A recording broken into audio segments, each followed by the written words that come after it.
Hey, it's Mike, and today we're in Wilmington, Illinois, at the home of the Gemini Giant. While the restaurant is open, we're not here to check out the food today. We're actually heading down Route 6, or at least a portion of it, to check out some of the unusual locations and the forgotten locations that people really don't know about, and they're not really in the guidebooks. So follow me. But first, one thing. Here, hold this for me. Thank you.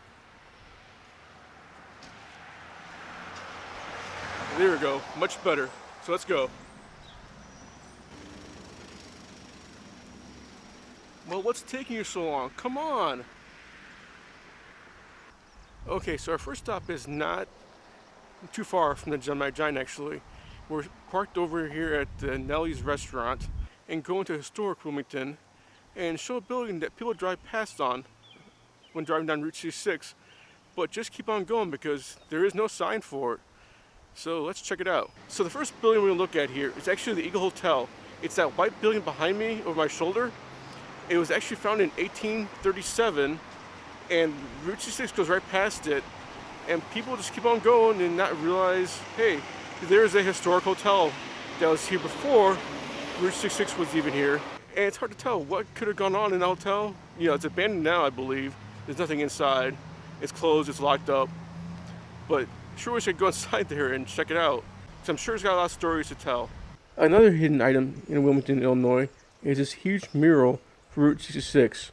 It is actually on 200 North Water Street if you want to check it out. Man, the bugs are big out here, by the way, because I'm sure they're not used to seeing people. But anyways, you're probably wondering to yourself, Mike, why did you bring me to this empty, looks like parking lot? I mean, there's nothing here. I mean, what is this? Oh wait, there's a sign right there. That sign is actually for the Riviera Restaurant that was here, and unfortunately it burned down a few years ago. And what the Riviera Restaurant was known for was actually not just his food, but also Al Capone actually would come down from Chicago. So let's check out what remains of the Riviera Restaurant. So this sign basically gives you a brief history of the Riviera Restaurant. It also not only mentions about Al Capone coming here, but it's also cowboy heartthrob Tom Mix would show up, as well as Gene Kelly on his way to Chicago. So let's head over to Gardner, Illinois, and we can check out the Streetcar Diner that still exists here on Route 66 and was actually part of this property, and thankfully it was saved. So like I said, there's actually a remnant of the Riviera Restaurant here in Gardner, Illinois that was actually able to be saved. Actually, I kind of lied. There's actually two remnants of the Riviera Restaurant. So the Streetcar Diner actually was off to the side of the property, that's why it didn't burn. And also you can see that the sign was saved too, which is the Riviera Restaurant. On the back has Schlitz beer since 1849. Now the diner is not actually open to the public, so you can't go inside, but thankfully you can look through the windows and you can see basically a mock diner of what it would look like when it was an actual diner. So let's get on to Odell, Illinois, to show you one of the most interesting things that people usually just go on by without even stopping. So ages ago, this road here that I'm walking next to was actually part of Route 66. Well, it still is part of Route 66. It's just not part of the main Route 66, as it was at the time that they had to do this here in Odell.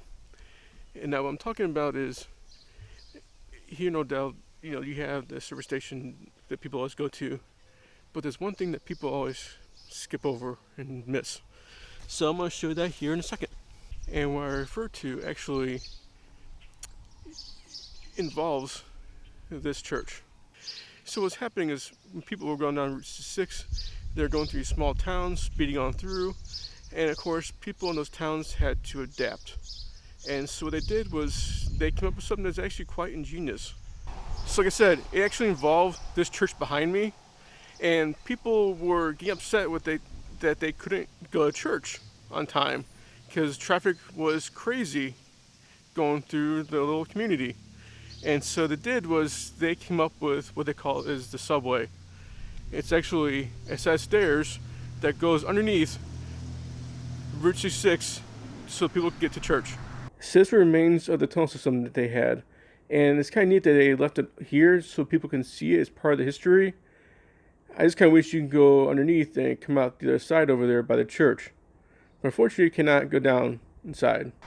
So another attraction that people tend to miss as they drive along Route 66 here in Illinois is the Merrimack Caverns on the barn sign. Now, it's kind of hard to miss. The sign pops up and says, hey, there's attraction, turn here. Before you know it, you miss it. So, here is the sign on the barn. I'm not too sure if Merrimack Caverns still exist. If it does, I need to go. So this sign is way out in the middle of this guy's field. And basically it says, this nostalgic barn has been restored by the volunteers of the Route 66 Association of Illinois Preservation Committee, August 30th, 1998.